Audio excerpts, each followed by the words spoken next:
God asks us to be obedient to Him. We want to be training our children to do the same. This is not just something that Mommy and Daddy are requiring, but this is something that God is asking of us too. True obedience is immediate, complete, without challenge, without complaint. Kids will rise to the expectation that we have of them. We need to be fair, just, and timely with our expectations of obedience. It's going to take work. It's going to take time. It's going to take a lot of consistency. Never give a command unless you intend for it to be obeyed. So mean what you say and say what you mean. We expect first-time obedience from our young children. As they get older, our authority will lessen as our influence increases. Today, we do have a database of knowledge that we can turn to that validates the rightness of what God had to say about children. Obey your parents. If you do not have obedience, then you're undermining the very development that causes them to stop, to think, should I do this? Should I not do this? If you have no plan on how you are going to teach your children how to follow instructions, we usually tend to react.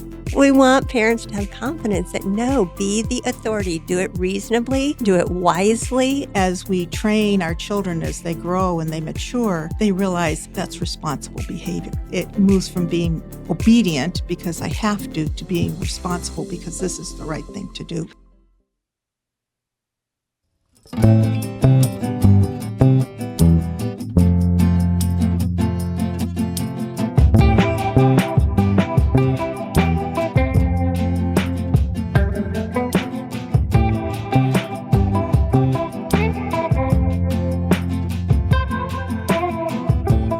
So you remember sitting on the front porch, holding hands, watching out over the front yard, our kids play baseball, and that ball goes flying into the street. Yep.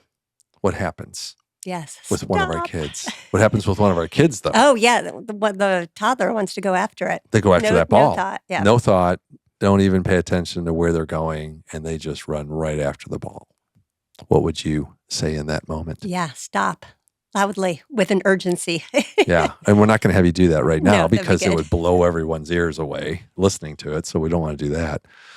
But the intention of that, for them to obey that command, would be doing what for them? Potentially Saving their life. Potentially Yeah. saving their Or life. serious harm. That's exactly right. Yeah. Yeah. So we want our kids to be locked in on that command when that occurs and not say, Mom and Dad, ask questions, but right. yeah. Negotiate. Let's talk about this. Exactly. No, it's immediate. And so that's what we're going to be talking about today is first-time obedience. And that's just one example of why you would want to train your children to first-time obedience is health and safety issues. There's lots of other reasons, too, that we'll get into. Yeah. So Rich and Julie Young here. Good to be back with everyone again. Growing families. We're going to have some guests. Yeah, after yes. Right? The founders, Gary and Anne-Marie, will be joining us at the end of this podcast. So always love hearing from their wisdom. So we'll get their perspective on first-time obedience too. We just want to talk about first-time obedience, what it is, how to achieve it, the why behind it. There's so much more in all the classes on the website. Really encourage parents to go there, to sign up for a class, to have a mentor, have a leader that takes them through it, can answer their questions. Mm-hmm. But we'll give in a nutshell here. Really, I was thinking about it. For some people, when you say you really need to train your children in first-time obedience, the picture that can come to mind is Captain Von Trapp in The Sound of Music. And remember, he had that whistle for all the kids, and they would march in and stand at attention as though it were military. Do you think maybe we should sing a little bit from the track? We would not want to No. bless our audience. That's true. Because it would not Wouldn't be that be a blessing? That's true. That is not Good our point. gift. Yeah. Stay in your lane, right? Yeah, Stay in your lane. exactly. But really want to talk about that is not what we're talking about with obedience. It's not an authoritarian dictatorship. Right. And, And that's a tough word to say multiple times. That was a lot. Yeah. God asks us to be obedient to Him. And we want to be training our children to do the same, to make a habit of that, of obeying us at a young age and pointing them to God. And, the Bible is full of, you go to the book of Genesis, we see an example of Abraham. He obeyed the voice of God and went to Canaan. And then he obeyed the voice of God too when God told him to sacrifice his son Isaac. And those are just examples that we can look to. There's plenty of examples of people who did not obey in the Bible, but talking about those. But it's always, when God asks us to obey, it's always a very loving thing. He knows what's best for us. Yeah. He wants what is best for us. He knew what was best for Abraham, which is why he asked him to do those things. Yeah. And he does the same for us. And it's the same for our children. Yeah. We are going to train them to obedience because we're older, we're wiser, we know what's best for them. Our 2-year-old does not know what's best for them. So we train them to obey us first time. And it takes a while, it takes work. Well, and we don't need to train our 2-year-olds to say no. No. They just say it. That's just what they say, right? I think of Ephesians 6:1, children, obey your parents in the Lord, for this is right. Or Colossians chapter 3, verse 20, children, be obedient to your parents in all things, for this is well-pleasing to the Lord. So kids typically don't want to do this naturally because it kind of goes against their self-will, kind of like that 2-year-old that will say no almost to everything. That's going to be kind of their response. And they really don't have the ability to manage self-control in their lives at a young age. No. And It's funny, they don't want to obey us, but yet they want to be led well. And a lot of times those things are in conflict in their minds, which is why there can be a lot of conflict as we're training our so they wake our up every children. morning and say, Mom, lead me well today. They don't do that, but Exactly. No, they don't. but they want that order. They want that structure. They want the ability to flow well. Right. Yeah. And backing up, Ephesians 6:1 is a Bible verse that our children memorized. I think they were about 2 probably, maybe even a little before then, where we would have them repeat Say after 23 us. months. I don't know, Yeah. but it was, repeat after me. Children, obey your parents in the Lord, for this is right, Ephesians 6:1. And they learned that. So they knew that this is not just something that mommy and daddy are requiring, but this is something that God is asking of us too. Yeah. And again, because it's a loving thing. Yeah. Yeah. So let's get into what true obedience is. Mhm. True obedience is immediate, complete, without challenge, without complaint. And so that's We're going to work important through that a remember. little bit today. Yeah, because we can think, oh, my children are obedient. But just think, when you call their name, do they come right away? The majority of the time. Yeah. Again, we want to use the word characterization. Mhm. Are they characterized by coming to you Right. first time? Do they do it completely? Well, like you said, we're going to get into this. And for someone that may be new to characterization, 3/4 of the time, 80% of the time, a lot of it's based on age though, right? Yeah. I mean, when they're 2 or 3, 50% may be a good number.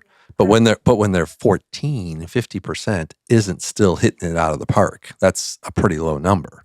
So that percentage probably starts smaller when they're young, and then when they get older, that number comes up. That number should come up as far as what they're characterized by. Yes. Right? I remember going to a mom's meeting that Anne-Marie spoke at. And I remember her saying something like, a 2-year-old, if you're getting first-time obedience 50% of the time, you're doing well. And then every year, maybe go up about 10%. And that was so freeing to me because I think I was beating myself up that my 2-year-old wasn't coming first time every time. Yeah.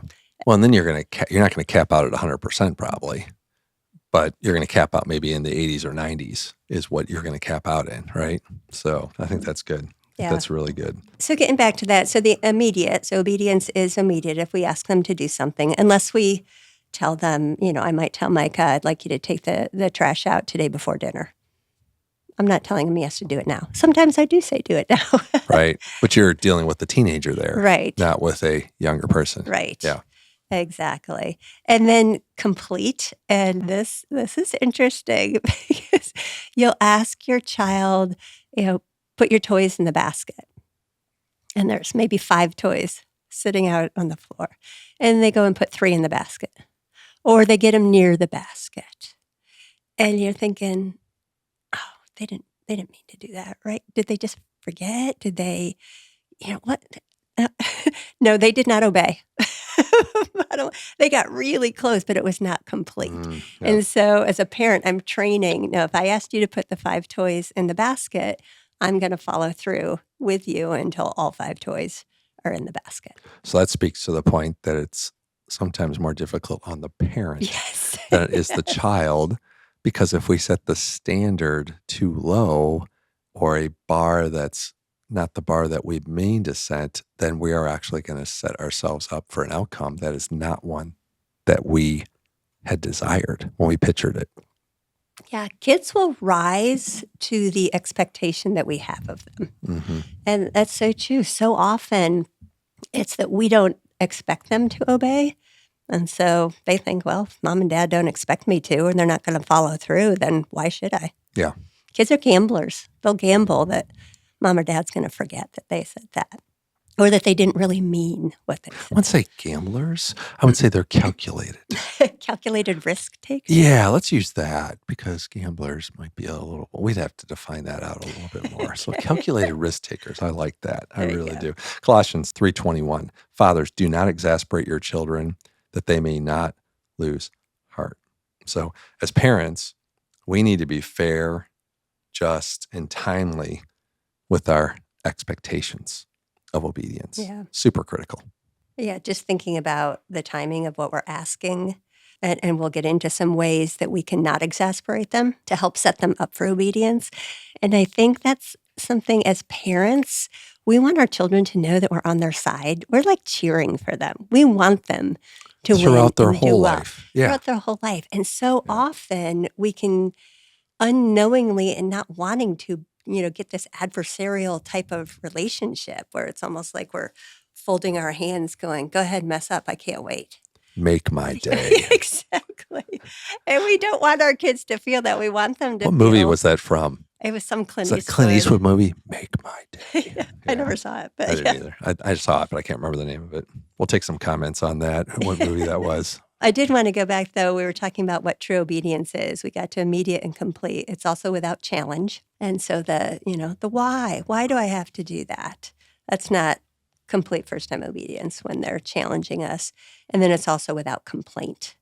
And that's, I don't want to. Let's get into the how. Want to dig into the how here and Yeah. get a little bit into that. Yep. So it's going to take work. It's going to take time. It's going to take a lot of consistency. It's always better to start early. Start early in their age and start early in the day and be consistent throughout the whole day. I do want to speak, though. So if you're listening and you've got a toddler, great time Great time. to start early. But if you're listening and you're like, wow, my child's elementary school, I've never even, Or a teenager. I mean, it could be even more. Because of the age of the child, you'd want to sit down and say, hey, I learned this new thing. Yeah, that's good. That's really but good. talk to them a little bit more about the why and why you're expecting this new level, this new standard that's come into the home and how it is best for them. And again, it's the coming alongside and being like, I'm on your team. I'm doing this because I love you. And I didn't know this before. And now I know. So let's look at the first step here, attention. Mm-hmm. Let's talk about that a little bit. So when you give a command, always have your child's attention. It's so easy, maybe the kid's on a screen, they're involved in something, and we yell from the other room, hey, go pick up your toys or do something. So that's the first key, be in the same room. Yeah, just have their attention. And eye contact is, especially when they're young, you have got to have eye contact with them, which But takes even when they get older, if you don't have the eye contact and in the same room, the chances of them obeying go way down. chances of obedience go down. That's Yeah. right. So a lot of times that means we have to get up or we have to call them to come to And us. wait. And wait, give that Mhm. pause. Yeah. But make sure we have their attention. I mean, it still happens that I'll ask one of the kids, Anna, could you take out the garbage? Or Anna, I'd like you to take out the garbage today. And then I go on. And I don't even know if she heard me. I didn't have her attention. And a couple hours later, I'm like, why didn't you take out the garbage? She said, I didn't know you wanted me to. And I think back, I was like, probably. Didn't have your attention. I didn't have her attention and I We'll get didn't to get a that. response, which we'll Well, we're get not to. there yet, but yeah, exactly. Yeah, you jumped on the point too. Yeah. But yeah, I was just thinking the other day, one of the older kids, I needed them to come down and do something. And all I did was said their name and then I didn't say anything else. And they processed it through and a few seconds later knew, oh, I got to go downstairs, talk face to face, that because we've been doing it for so long, it wasn't like I needed to yell an explanation.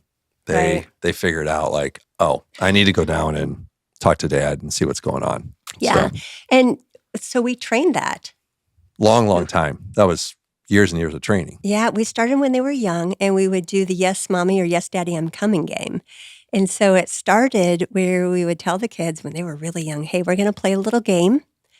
I'm going to go into the kitchen. I'm going to call your name. You're in the living room. I'm going to call your name. And when you hear your name, I want you to say, yes, daddy, or yes, mommy, I'm coming. And then when you come in, I'm going to have a surprise for you. And so, a 2, 3, 4, 5-year-old, they think this game's amazing. So you do it, call their name. They say, yes, mommy, I'm coming. And they come to you and you give them this great big hug or tickle fest. Or, if you wanted to do a treat, you could, but I wouldn't go there. Yeah, don't start with the treats. That could be a lot. Yeah. So then we'd say, let's do it again. But this time you go into the bathroom and I'm going to go into the bedroom. They're like, okay, this sounds like so much fun. It really is simple, but it's practice. And so then after you've played it for a few times, you can say, that is so good. So now tomorrow, when I call you, I want you to do the same thing. Can you do that? Yes, Mom. Yes, Daddy. I can do that. And so then the next day, remember to practice and call your child's name. Now give them a second to remember what it was you were talking about. And so especially if they're engrossed in something and you call their name and you say, Rebecca, and they might go, huh? Or do nothing and just pause and then say it again, Rebecca. And then usually something clicks and they say, oh, yes, mommy, coming. And they come and I say, good job. And I hug them and I could say, in 5 minutes, we're going to go. I would like you to go pick up your toys, or you have 5 more minutes to play, or something like that. But that's how we train them young, so that, like, you had to call Micah, who's 14, and all you had to do was say, Micah. And you waited, and he was like, oh, yeah, yes, Dad. And he came. Yeah, when you think about that toddler, too, that gets a little distracted with their eyes and doesn't have the ability maybe yet to focus, and that's where putting your hands on their cheeks and just kind of holding their head so they can look at you and learn how to give you eye contact is so critical too. So there's so many ways that you can do it to help train them to be attentive, So let's talk about the second thing. You want to get their attention. And then you want, which you've said a couple of times through your example, you want to get them to give you a response. So a yes, mommy, yes, daddy. Do you understand? Have them repeat what you just ask them to do and what the expectation is. So I think if you get their attention and ask for a response, your chances of them implementing what you're asking them to do go way, way up. Huge. Like, once again, it's not going to be 100% every time, but it's going to be really, really high. Yeah. So let's go through a few additional principles. Yeah. And one thing I do want to say, our kids are almost 12, 15, and 17, the ones that still live in the home. They don't have to say, yes, mommy, I'm coming. But now it's a courtesy. We don't require them, Anna, you didn't say yes, mommy. But it's just a courtesy. If I say Anna, she'll say, yes, mom. Or I'll ask her, take out the trash, please. Sure. It's something respectful. It's something that acknowledges they've heard. And if you think about it, we do the same courtesy to them. If they say, hey, mom, can you help me with my homework? I respond, say, sure, Anna. I'd be happy to. Yeah. And so now it's a courtesy. It's not a requirement. But when they're young, it is a requirement. And so we would ask them, I didn't hear a yes, mom. Did you hear what I said? Oh, yes, mom. Well, that comes back maybe to that first principle that we want to cover, expecting an immediate response. An immediate response isn't always like literally a half a second later that they should be responding, because you want them to have the ability to think through what they're doing. Are they doing something else that can be stopped in order to do the task that you're asking them to do? Or are they going to give you maybe some information that can help you be okay with them doing it later? Yeah. So an immediate response within reason. So there could be a pause there.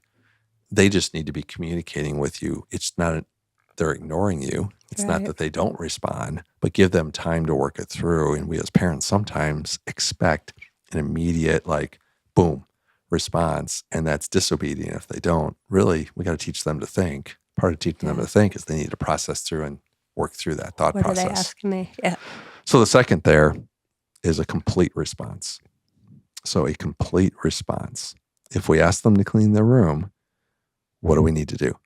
We need to clearly outline that, right? And give them what the expectation is, because if we don't, then they don't understand Right. probably what the standard's going to be.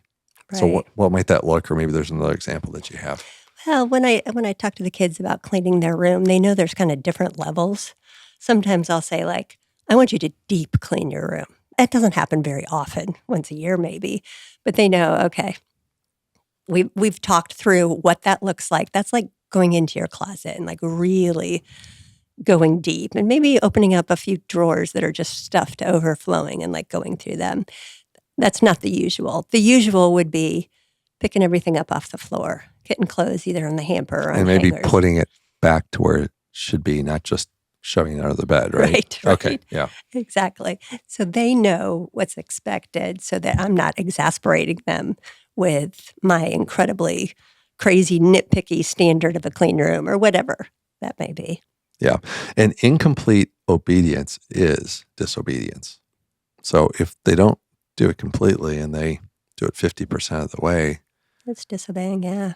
they're disobeying us. It's Yeah. not that they obeyed us 50%, they disobeyed us completely. Yeah. I mean, if we ask the kids to take the trash out and they get the bag and just put it on the stairs or get it near the trash can, they didn't obey. We have taught them taking the trash out means putting it in the bin that's in the garage. Right. Yeah. But just be careful as parents. Again, we set the standard that they rise to. And so often we're like, oh, I'm sure they didn't mean to just leave the trash bag next to the bin. Well, you need to have a talk about it. And that phrase that the Ezzos have taught us, give me understanding, is really helpful before we jump all over them and say, you didn't do this, you're in trouble. But it's, hey, I noticed the trash didn't make it into the bin. Can you give me some understanding of why? When you're trying to help them understand that you're on their team, one way to do that and help them understand that is you making the effort to give them praise when they've done something well. Yeah. And let them know that you noticed them doing a good job. Because as a tendency can be as parents that we only speak up when they haven't done it well instead of when they have succeeded. And that's probably one of the biggest things that I still need to work on is when something is done successfully, don't just make that, oh, that's what the expectation is, but verbally give them praise, thank them, talk about it at dinner in front of the whole family and just how good of a job this person did on this various task. That is going to build a team first environment in your home. Yes, I love that because it's so easy to go, well, why do I have to tell them they did a good job doing their chores? They're expected to do that. And yeah, they are expected to do that, but who doesn't love a good job? I mean, we've worked out that one of my responsibilities is making dinner in the family. I'm expected to do that. Do I like it when people are like, hey, thanks for making dinner, Mom? Yeah, I love it. And it's the same with our kids. Mm-hmm. And I know for the various things that you do around the house, I'll hear the kids saying, hey, thanks, Dad. Mm-hmm. And you're like, I noticed, thank you. Mm-hmm. It's the same with our kids. That's right. That's right. So let's look at the third principle to remember. Never give a command unless you intend for it to be obeyed. So mean what you say and say what you mean. Some thoughts on that? I've had this happen before. I'll be sitting on the couch and I'll tell a toddler to do something. I'm like, oh, why did I ask them to do that? I really didn't mean for me to ask them to do that, but now I have to follow through. So it's mean what you say and say what you mean. There's no better way to teach a child not to obey than to give them instructions that you have no intention of enforcing. And so a lot of times I have to stop and think, do I really mean that I want them to do this? Because it's easy to just spout off instructions. Yeah. So the fourth principle is do not be threatening or repeating. Don't bargain. Don't pretend to punish. Don't pretend to punish a little bit. The big one is don't count to 3, right? Because I think one of our kids asked us one time, why don't you count to 3, Mom or Dad? Didn't they? Yeah, I remember Ellen saying, Mom, I noticed some other moms count to 3 when they want their kids to do something. How come you don't do that? And I looked at her and I said, because I count to 1. And what was amazing, I don't know how old she was, 5, 6, 7, 8, that made perfect sense to her. It's like, oh, yeah, She knew the standard. She knew she was expected And to you, obey you were right pretty away. good at math too. Yeah. You can count to 3. I can go up higher, but one You're was really all good. I I've needed. seen you do that. So you can go higher. Yeah, that's really good. 5th principle, no bribing. Exodus 23, verse 8. Do not accept a bribe, for a bribe blinds those who see and twists the words of the righteous. Or Deuteronomy 16, verse 19. Do not pervert justice or show partiality. Do not accept a bribe, for a bribe blinds the eyes of the wise and twists the words of the righteous. So, any thoughts on bribing? I mean, I think of when I used to take the kids to the grocery store. It was so tempting to say, hey, if you're good in the store today, I'll buy you a treat at checkout. I still do that with the kids. Great. Don't use this example, please. Pick another one. But that's a bribe where, It you give me good behavior, I'll Yep. give you a treat. And we don't want our kids to give us good behavior just because there's a treat coming. We can reward them with our words. Hey, great job.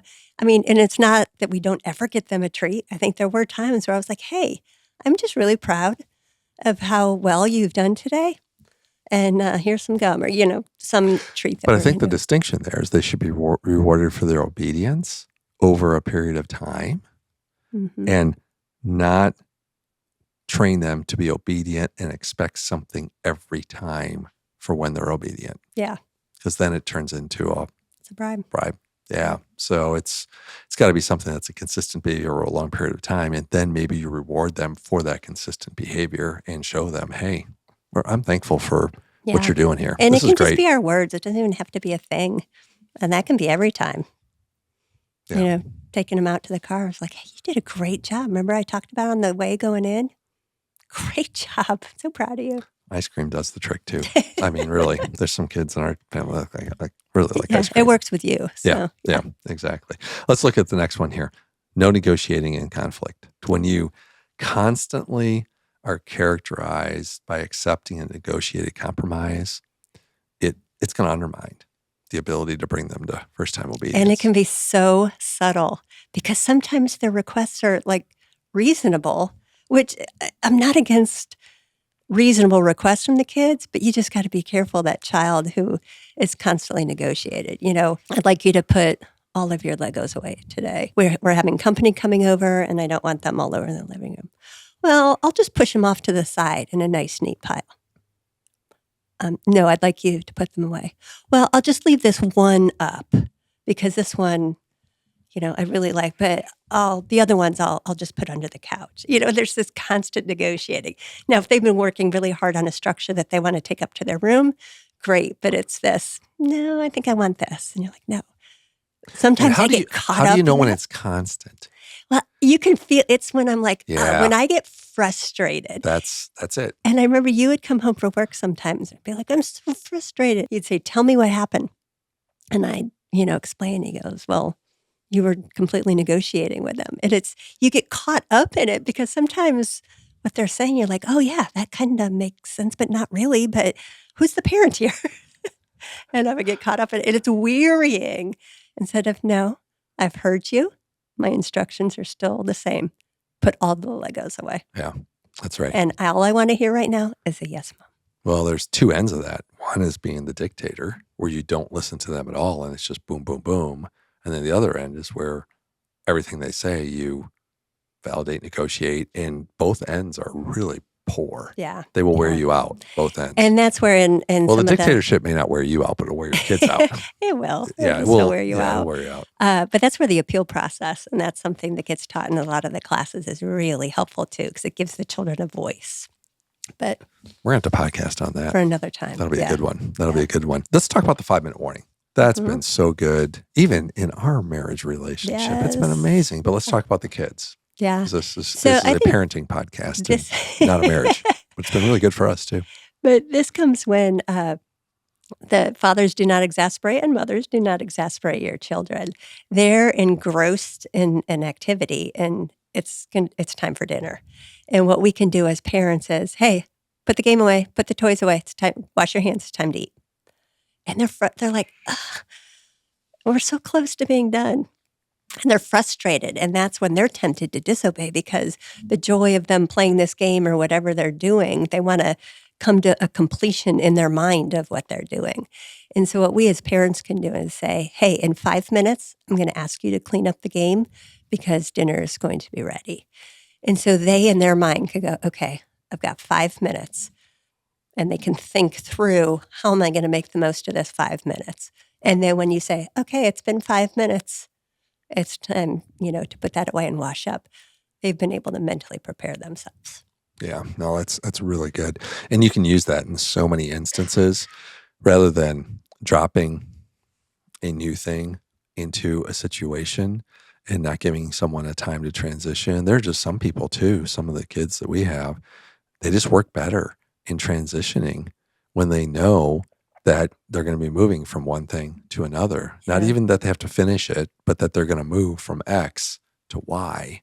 And by giving them that transition that's coming, they know it's not going to be this shock and awe factor, right. which happens if you don't do that. Right. Even if you told them that morning or the day before that this was going to happen, they don't have that necessarily built into their clock.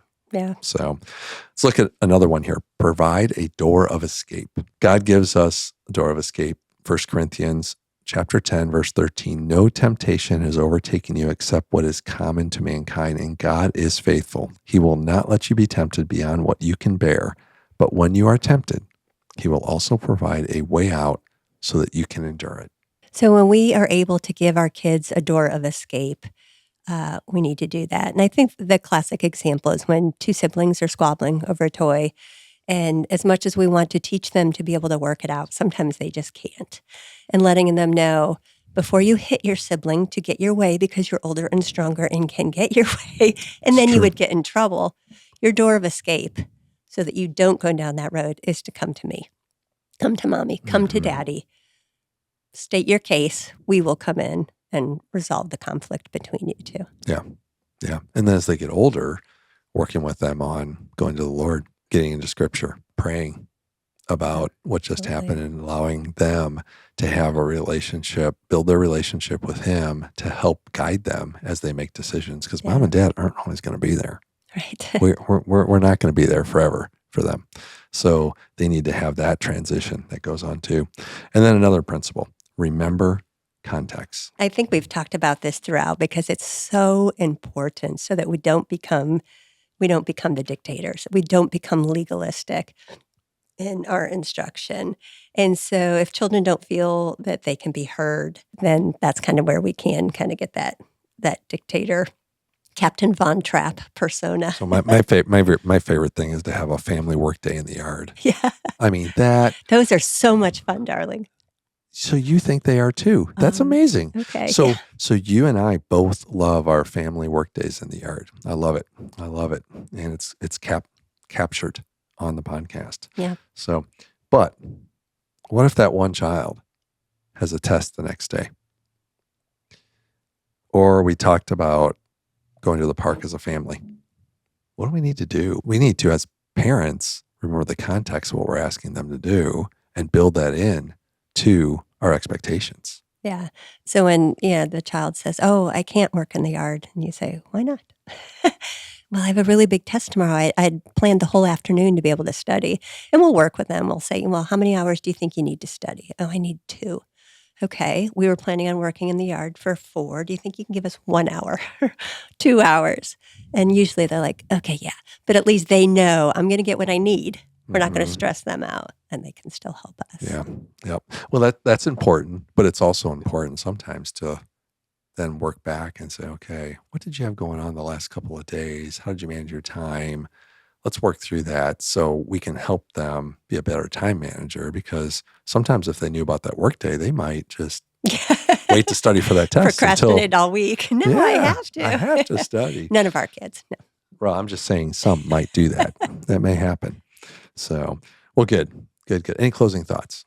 No, I'm excited to hear what Gary and Anne-Marie have to say on this. This has been such a helpful concept in our family.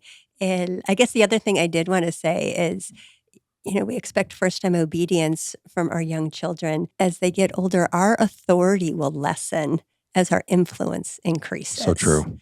So we don't have to be as directive. I mean, we still are directive, I guess, but our influence is a lot of what our children will respond. They do obey us, but a lot of it's out of courtesy. It's because of our influence in their lives. Well, if it's going to be a partnership in raising your family, they're going to want to be led by someone that is a strong leader who gives them direction, but is not so authoritative that they won't listen.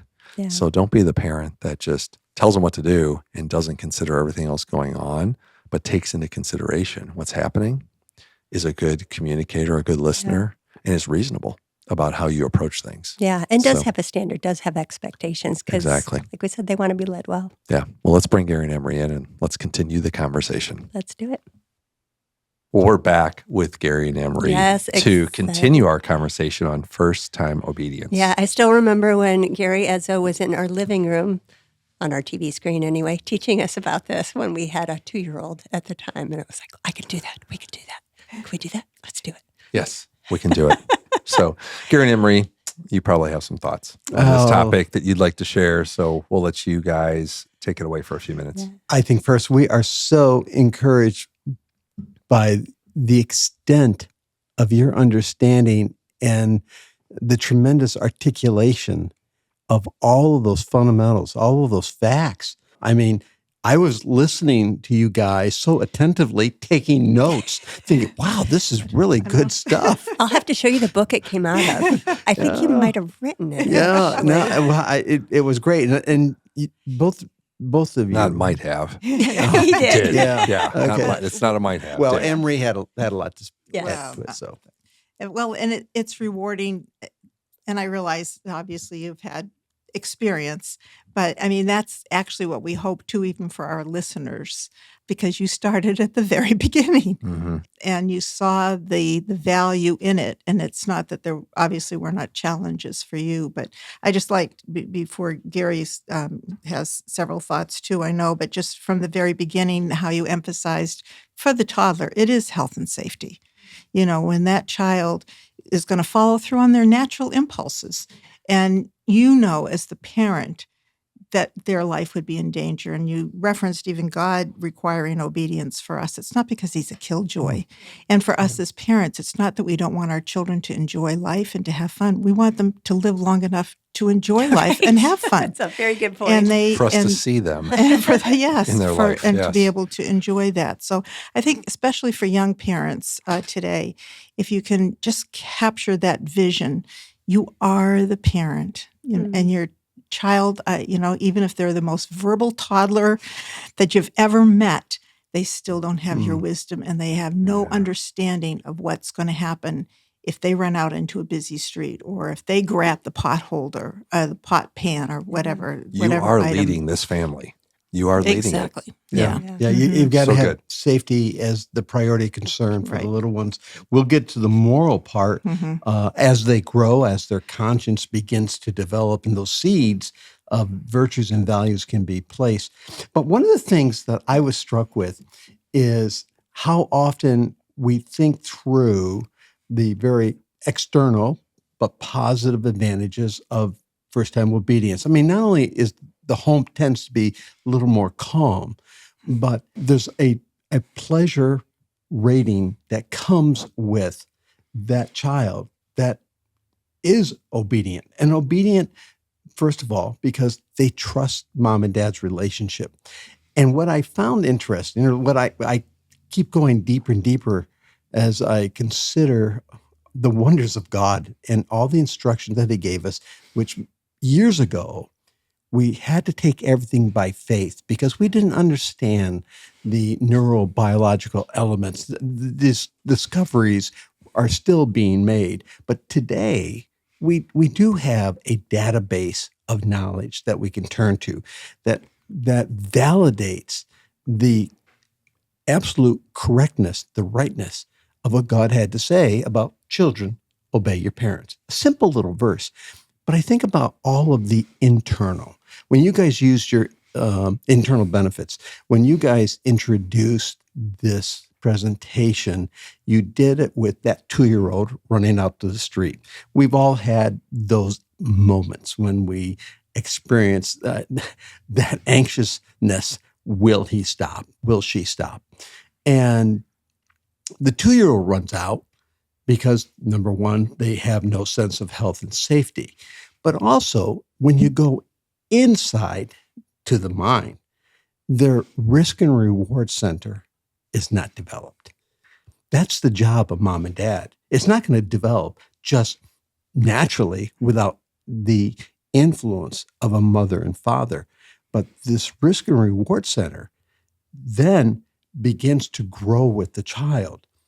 If you do not have obedience, if there's no obedience training, then what ends up happening is you're undermining the very development of the center, that portion of the child's brain that causes them to be cautious, that causes them to stop, to think, should I do this? Should I not do this? Is there a problem moving forward? Should I take this risk or not take this risk? If that's missing in the teenager, then that's going to spell a lot of trouble.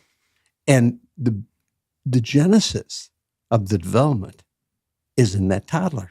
It's in that what mom and dad does with obedience. And so to me, it's quite remarkable to think there's a whole neurological infrastructure, all these pathways that are actually dependent on mom and dad communicating what it means to obey. Not to obey for strictly an exercise of my authority, but initially to obey for health and safety. And then obedience extends into the social moral realm, obeying so that we don't hurt other people. And for parents to understand the importance and the why, which you addressed too, just as you were sharing that, unfortunately, if you have no plan on how you are going to teach your children how to follow instructions, we usually tend to just react. So our child does something, and if it's usually as a toddler, it's not very wise, and it usually is going to end up hurting themselves, and we have panic. So depending on the temperament of the child, some children, they will panic and they'll freeze and they won't ever take any risks. And then there'll be other children, they're amused by your response. And so they look at that as a reward. So it really works against developing that whole risk and reward. Yeah. Yeah, if I may just add, I mean, that is such a great introduction to a few more notes that I took as you guys were talking through, just thinking through these three basic chemicals, three basic hormones that we're somewhat, I think, general population familiar with, at least we've heard them. There's the dopamine that's associated actually with obedience. With obedience comes within the child a type of dopamine release. Now, I'll explain that in a moment, but let me introduce the other two. There's cortisol, of course. We know that as the stress hormone. That's problematic. That actually is associated with disobedience and inconsistency on the part of a parent, where the child doesn't know, do you mean it? Do you not mean it? So you got that bribing parent, you got that threat and repeating parent, you got the counting parent, and you got the parent that says one thing and then they turn around, they set a standard, then they walk away from their own standard. So all of those influences on disobedience has a corresponding release of this cortisol. Then there's a third one, which we're all familiar with, which is the serotonin, which is basically like the manager. This is the healthy one. This is what keeps everything going. Dopamine can suppress the serotonin, which means it's not just a child struggling with stress because he doesn't or she doesn't understand the rule of obedience, but everything else down the line is affected. Sleep is affected. Attention span is affected. Focusing is affected. So it's not just a matter of they obey it or disobey. What's going on inside that developing brain has profound implications on how serious we take this understanding of what obedience is and the consequences that are associated with disobedience. Now, just for my clarification, because I might have misunderstood, did you mean dopamine does that or the cortisol suppresses what was the other one? Okay. The No, serotonin. Serotonin. Yeah, the serotonin. Right. Cortisol can suppress the serotonin. Okay, because I thought I heard dopamine, so I Right. just wanted to make sure The that I cortisol, understood. no, Yeah. I may have. I'm sorry if I said that. The cortisol. There's a lot of tonins. Yeah, I know, I happening know. here. I'm sorry But if I it's said so that. important for parents to True. understand. Yeah. Yeah, we just want to make sure that it's the dopamine is the positive. Right. And Okay. the The cortisol. reward. Yeah. And that reward, as I shared, it is associated with, I see the smile on mom and dad's face. It's associated with hearing dad say, great job. It's associated with that pat on the back. So what ends up happening is dopamine creates this expectation for that continues and fosters more obedience. And that's all in hormonal harmony. But when you have the disobedience, it's the cortisol. Right. And when you have so much inconsistency, again, from in your parenting, from the bribing parent to the delayed parent to the counting parent. yeah, 1, 2, 3. When you have that, then the child actually goes into stress.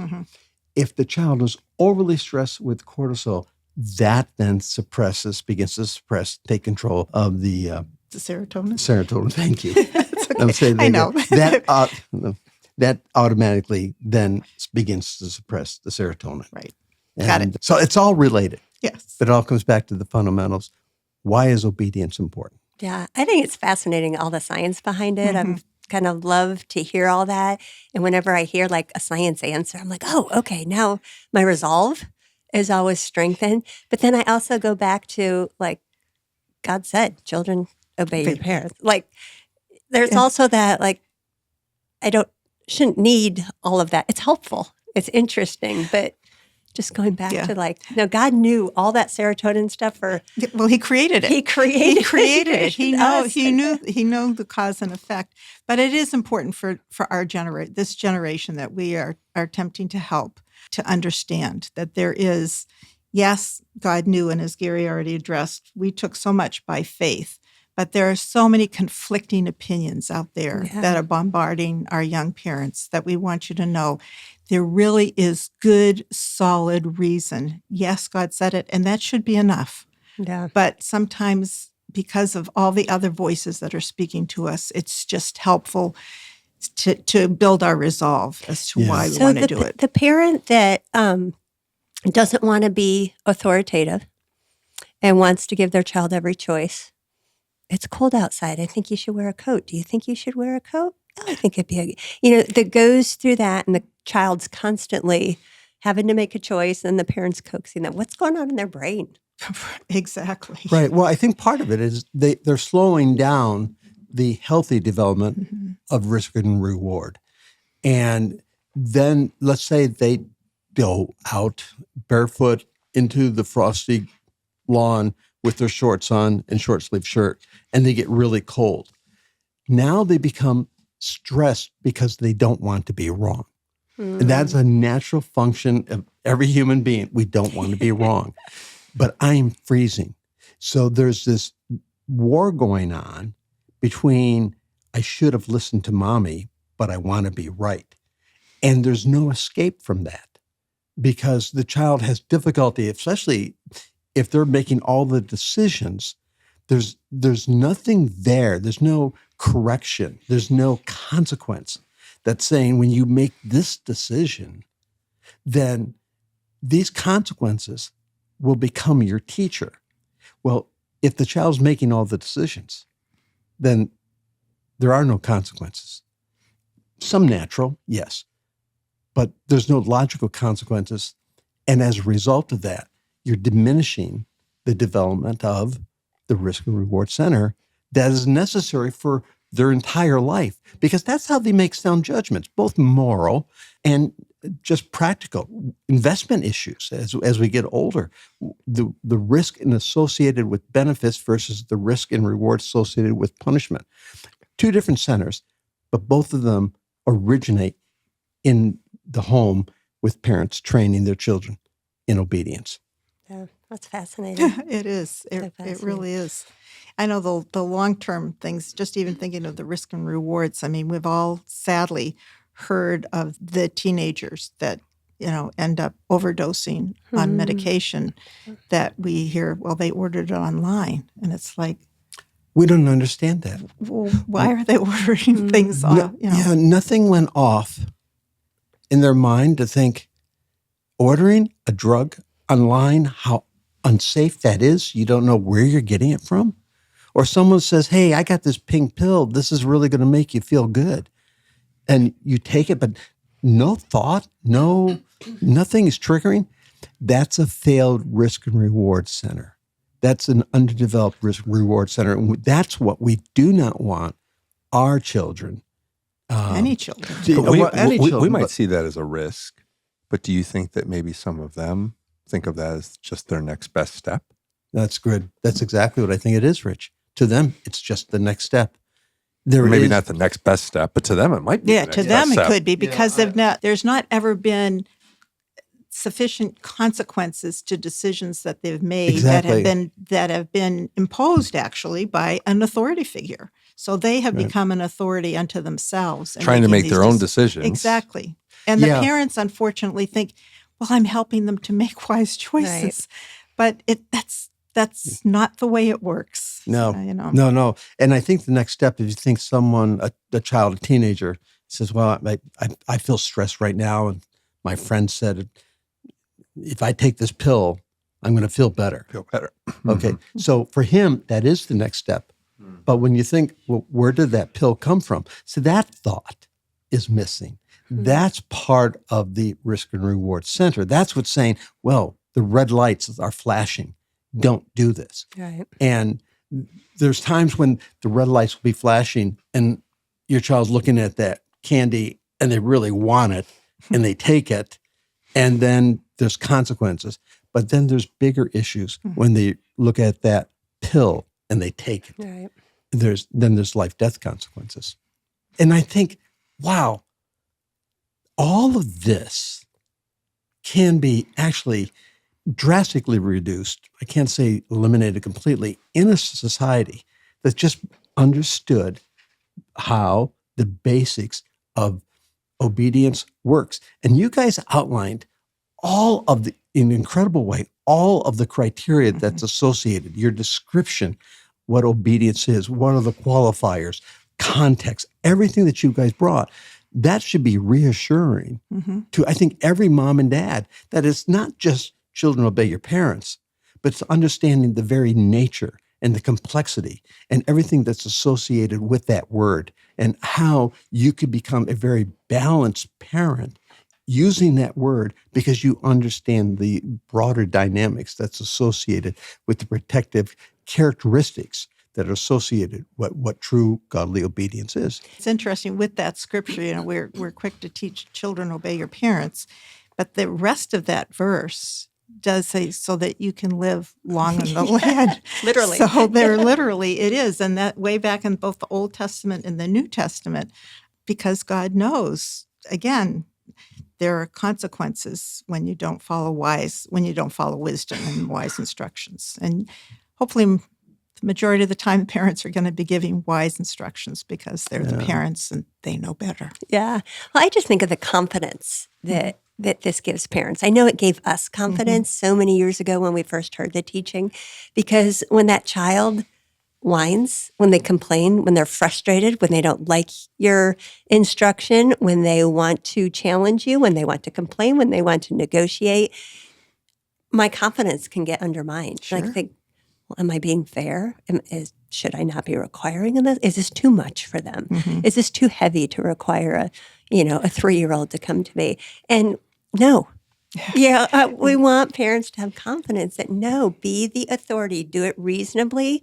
Do it wisely. Seek the Lord. If you are unsure if you're doing a good job, seek out like-minded community. That's been so helpful for us to watch other parents expecting a standard of their kids, especially parents who are just a few years ahead of us. We're like, oh no, that went well. Okay, we have confidence that we can do that too. And I can see too where, especially if you came from an environment, now here you're the parent, and your parents stayed in that authority mode. And you could have been too long, so that you never were given that opportunity to just do the right thing because it was the right thing. There was never, when there was the obedience there, it was, well, oh, we expect you to be obedient. Right. So there was never a good job. It's not easy for a child to be obedient. It's not even always easy for us to follow the laws and to do the things that we're supposed to do. So if that's part of your story as a parent, just bring it, if you're a believer, bring it before the Lord. And if not, just think it through. Okay, am I reacting to some parenting in my own life and the struggles that you're having? So requiring obedience, particularly in those early years. And I had written a note too to myself, because first of all, for your little toddlers, you're not going to necessarily get true obedience, but you can get a compliance. And that's because really the heart, they need to fully kind of begin to understand the relationship and why it's so important. But it looks just like obedience, your compliance does. Yeah. But then as we train our children as they grow and they mature, they realize that's responsible behavior. And so it moves from being obedient because I have to being responsible because this is the right thing to do. So that can be helpful too, I think, as a parent to understand. So you talk about risk and reward and talk about training. And you look at the word correction. Correction really isn't a form of punishment, but it's a form of education. Right. Can you speak to that a little bit? Because that word is kind of foggy out there. It is. Yeah. When you look at the word correction and training falls under that, but that word, training is different than correction. But really, we need to correct them. Mm-hmm. Well, yeah, I mean, if there's going to be obedience and if there is disobedience, you're not just going to let it stay there. Parents have to understand that sometimes we struggle with, even we did early on, that corrections are so associated with the idea of a punitive or punishment and the negative side. Parents need to think of correction as positive education. What we're doing is just realigning the child, whether it's a toddler or whether it's a teenager. We're just realigning. When we offer correction, it's like a teacher offers correction. You got these 3 math problems wrong. I'd like you to go correct them. So when you're dealing with children, when we're bringing correction into their life, it's not for the purpose of being punitive. I mean, there is this thing called punishment, and that's a separate category for certain values that have to be reinforced. But we're talking about correction. Rich, it's all educational. Just think of correction as education. I'm educating my child. He was going in this direction, and for the young ones, that was a health and safety. For the slightly older ones who are learning to become morally in tune, that would be a moral issue. I'm going to correct them. But what you're doing in correction is, in fact, you're educating them to what is the best, what is the safest way, what is the best relational way to go. So, yeah, it's important to understand that correction is not punitive. Right. Correction is educational. The thought that just came to mind, and maybe it's a weird one, but it's a realignment. But I mean, for those of us that had to wear braces, they corrected our bite, our crooked teeth, whatever. It wasn't punitive. Well, it may hurt, but the long term, the long term goal of it. I mean, if we can just kind of, like you said, rethink it in our minds that it's not punitive. It might have been in your life, but that's not what you're going to desire and do for your children. Right. Well, thank you guys. This has been so good, really good. And we just like to thank everyone for listening. In the show notes, you'll see links to the website, growingfamilies.life website, where we have more videos with the teachings we have done. There's classes. You can get into a class with leaders, and also how to reach a contact mom who can answer a lot of questions. Yeah, I also have links to our Facebook and Instagram pages there. Yeah, and if you're liking these, we'd love for you to subscribe on your podcast platform of choice. Leave us a 5-star review if you're liking that. That helps others to find this. Leave a comment. If you want to see us on video and see people what behind the voices, go to YouTube. Check us out on YouTube. And if you have any questions, suggestions for future topics, we'd love to hear from you at our email address, podcast@growingfamilies.life. It's been great having you. Thanks for joining us. Look forward to having you join us in a future episode.